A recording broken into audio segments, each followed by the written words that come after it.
அனைவருக்கும் என் பணிவான வணக்கம்.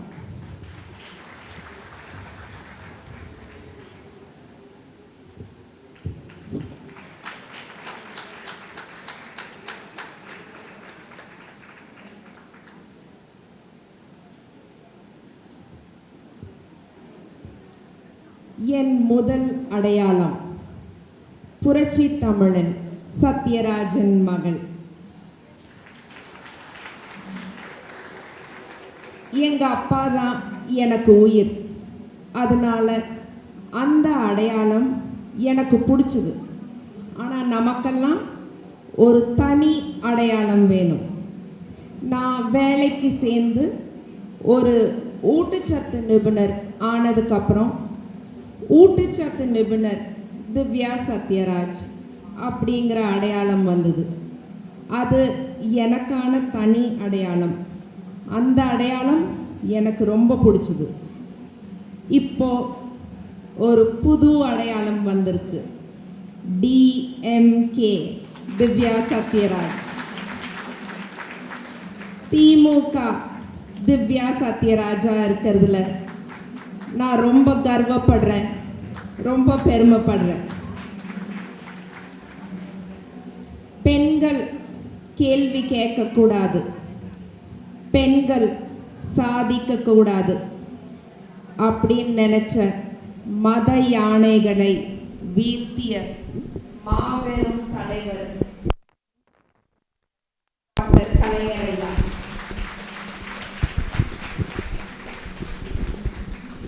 பொதுவா வயசுல பெரியவங்க காலேஜ் படிக்கிற ஒரு பொண்ணோட அப்பா அம்மாவை பார்த்தா அவங்க கேட்குற முதல் கேள்வி, மாப்பிள்ளை பார்த்தாச்சா, எப்போ கல்யாணம் பண்ணுறீங்க, உங்கள் பொண்ணை எங்கே கொடுக்குறீங்க, பொண்ணை எங்கேருந்து எடுக்கிறீங்க, என்னமோ நம்மெல்லாம் ஒரு கமாடிட்டி மாதிரி. ஆனால் கலைஞர் ஐயா, நான் காலேஜ் படிக்கும்போது எங்கள் அப்பாவையோ அம்மாவையோ பார்த்தா அவர் கேட்குற முதல் கேள்வி, திவ்யா நல்லா படிக்கிறாங்களா,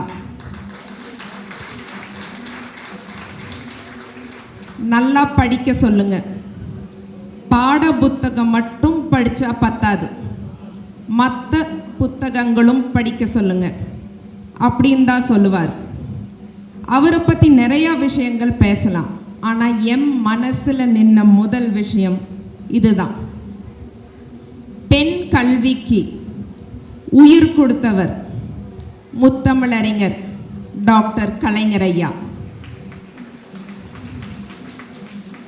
காதல் சாகலாம், கணவர் ஓடலாம், ஆனால் கல்வி மட்டும் நம்ம சாகிற வரைக்கும் சோறு போடுங்க.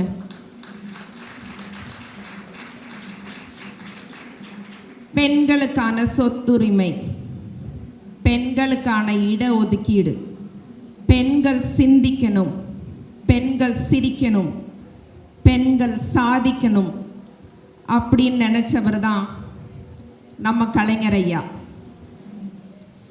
திமுகவை அழிக்கணும்னு சில பேர் பேசிட்டு இருக்காங்கல்ல, திமுகவை அழிக்கிறது பெண்களுடைய சுயமரியாதையை அழிக்கிறதற்கு சமம்.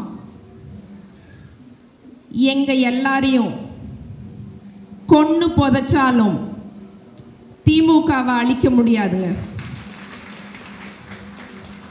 ஏன்னா எங்க எல்லாரோடைய மனசுலையும் திமுகவோட கொள்கைகளும் கலைஞர் ஐயாவோட கொள்கைகளும் ஆழமாக பதிஞ்சிருக்கு.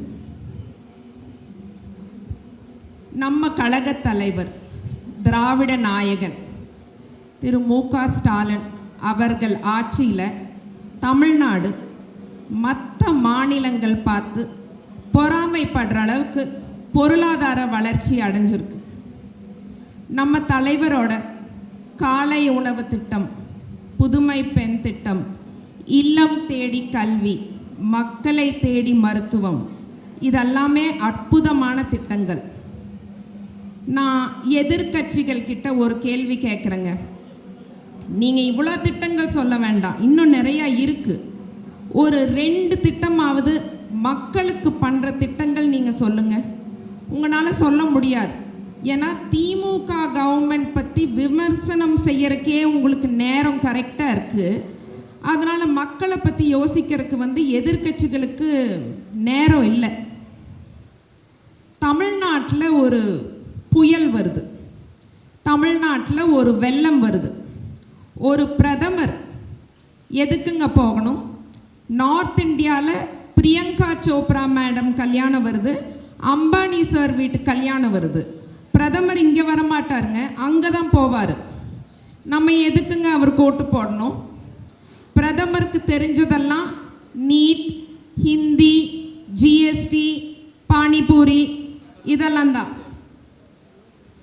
இன்னொரு முக்கியமான விஷயங்க, மெடிக்கல் காலேஜில் சேர்ந்த அடுத்த நாள் ஒருத்தர் டாக்டர் ஆனால் அவர் தப்பு தப்பாக ஊசி போட்டு எல்லாரும் செத்து போயிடுவாங்க.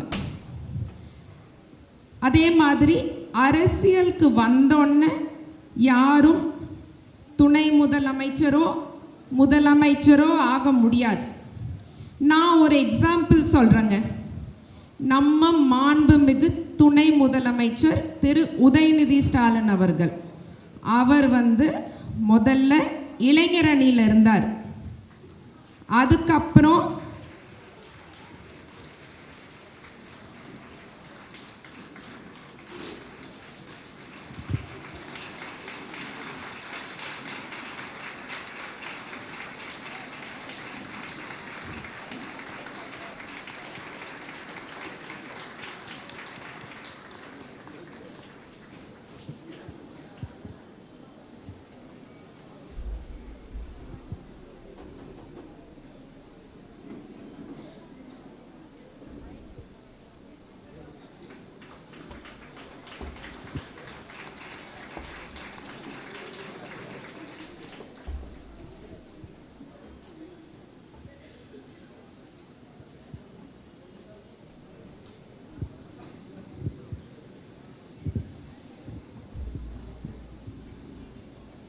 உதயநிதி ஸ்டாலின் சார் முதல்ல இளைஞர் அணியில் இருந்தார்.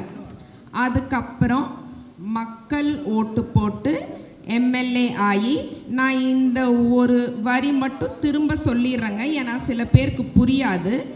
மக்கள் ஓட்டு போட்டு எம்எல்ஏ எலெக்ஷனில் ஜெயிச்சு அதுக்கப்புறம் படிப்படியாக தான் பதவிக்கு வந்திருக்காரு. எடுத்தோன்னே அவர் துணை முதலமைச்சர் ஆகலை, எடுத்தோன்னே அவர் சிஎம் ஆகணும்னு நினைக்கல. அப்படி யாராவது நினைச்சா அது நம்ம நாட்டுக்கு ஆபத்து. மாண்புமிகு அறநிலையத்துறை அமைச்சர் எங்கள் சேகர் பாபு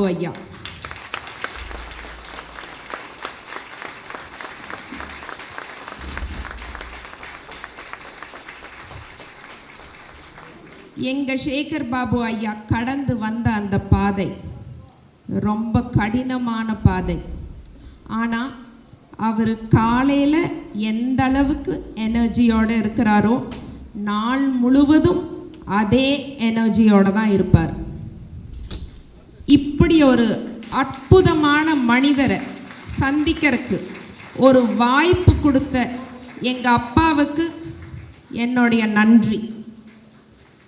சேகர் பாபு ஐயா திமுகவின் மிகப்பெரிய பலம்.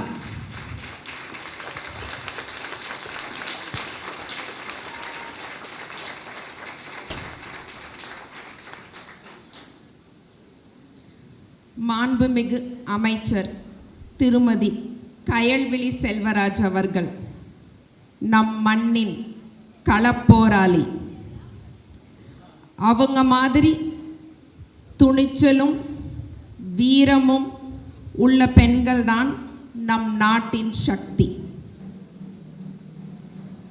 மரியாதைக்குரிய டாக்டர் கனிமொழி மேடம் அவர்கள், அவர் மாதிரி அறம், திறன், கண்ணியம் உள்ள டாக்டர்ஸ் நம்ம நாட்டில் இருந்தால் நம்ம நாடே ஆரோக்கியமாக இருக்கும்.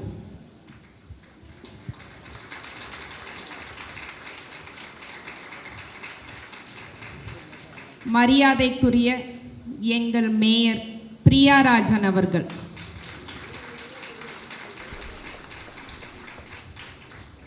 பிரியாராஜன் மேடம் கிட்ட நீங்கள் என்ன வேணால் கேள்வி கேளுங்க, எப்படி வேணாலும் அட்டாக் பண்ணுங்கள், எவ்வளோ வேணாலும் அவங்கள கார்னர் பண்ணுங்கள், ஆனால் அவங்க எல்லாத்துக்கும் சிரிச்சுட்டு தாங்க பதில் சொல்லுவாங்க. ஏன்னா நியாயமும் தர்மமும் அவங்க பக்கம் இருக்குது. அது இல்லாத பெண்கள் தாங்க பயப்படணும். எங்கள் சென்னை மக்கள் சார்பில் எங்கள் மேயர் பிரியாராஜன் அவர்களுக்கு ஒரு பெரிய சல்யூட்.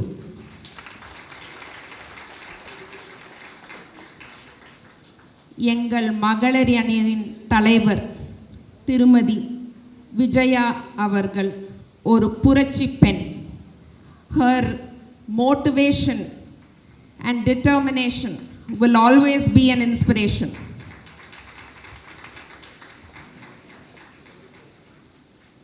என் குரு, என் ஆசிரியர் முனைவர் பர்வீன் சுல்தானா அவர்கள்,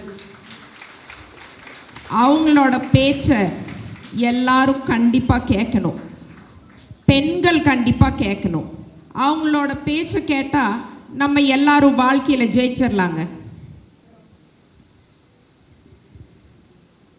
ஒரு 3 விஷயம் சொல்லிட்டு என்னோட பேச்சை முடிச்சுக்கலான்னு நினைக்கிறேன். எல்லார பற்றியும் பேசணும்னு நினச்சேன், ஏன்னா டைம் கொஞ்சம் கம்மியாக இருக்குது. என்னோட இன்ஸ்டாகிராம் கமெண்ட்ஸ் நான் எப்போதும் படிப்பேங்க, ஏன்னா நான் எல்லாரையும் மதிக்கணும்னு நினைக்கிறேன். கமெண்ட்ஸ் எல்லாத்துக்கும் நான் ரிப்ளை பண்ணுவேன். நம்ம திமுக கவர்மெண்ட் பற்றி ஒரு 3 கேள்வி வந்துட்டே இருக்கும். அந்த 3 கேள்விக்கும் நான் பதில் சொல்லணும்னு நினைக்கிறேன். ஒன்று, பெண்களை மதிக்கிறதில்ல, பெண்களுக்கு எதிராக நிறையா அவதூறுகள் நடக்குது. இது இவ்வளோ பெண்கள் நம்ம இங்கே இருக்கோம், பெண்களுக்கு எதிராக யார் பேசினாலும் தலைவர் அவங்க மேலே ஆக்ஷன் எடுத்திருக்காரு. பெண்களுக்கு எதிராக எந்த வன்முறை நடந்தாலும் தலைவர் அதுக்கு ஆக்ஷன் எடுத்திருக்காரு. அதற்கு ஒரு உதாரணம் அண்ணா யூனிவர்சிட்டியில் நடந்த கொடூரமான சம்பவம். அந்த நபர் இப்போ ஜெயிலில் இருக்கார். ஸோ இது ஒரு லாஜிக் இல்லாத ஒரு கேள்வி. இன்னொரு கேள்வி, வாரிசு அரசியல். அதாவது ஒரு டாக்டரோட குழந்தை டாக்டர் ஆகணும்னு நினைக்கிறது தப்பில்லைங்க. ஒரு டாக்டரோட குழந்தை படிக்காமல் டாக்டர் ஆகணும்னு நினச்சாதாங்க அது தப்பு. எங்கள் கட்சி திமுகவில் யாரும் மக்கள் பணி செய்யாமல் முன்னுக்கு வரல, எல்லாருமே மக்கள் பணி செஞ்சு தான் முன்னுக்கு வந்திருக்கும். ஸோ இது ஒரு லாஜிக் இல்லாத ஒரு கேள்வின்னு நான் நினைக்கிறேன். 3வது, டாஸ்மாக் பற்றி அடிக்கடி கேள்விகள் வருது. தயவு செஞ்சு எல்லாரும் டாஸ்மாக் பற்றி கொஞ்சம் டீட்டெயில் படிங்க. டாஸ்மாக் எந்த கவர்மெண்ட்டில் ஆரம்பித்தாங்க, அது யார் கொண்டு வந்தாங்க அப்படிங்கிற டீட்டெயில்ஸ் படிச்சுட்டு கேள்வி கேளுங்க, நான் பதில் சொல்கிறேன். இந்த விழாவின் சூப்பர் ஸ்டார் சரிதா மேடம், அவங்கள சந்தித்ததில் எனக்கு ரொம்ப ரொம்ப மகிழ்ச்சி.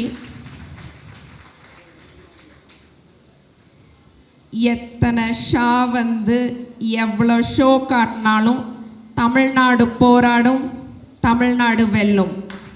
நன்றி, வணக்கம்.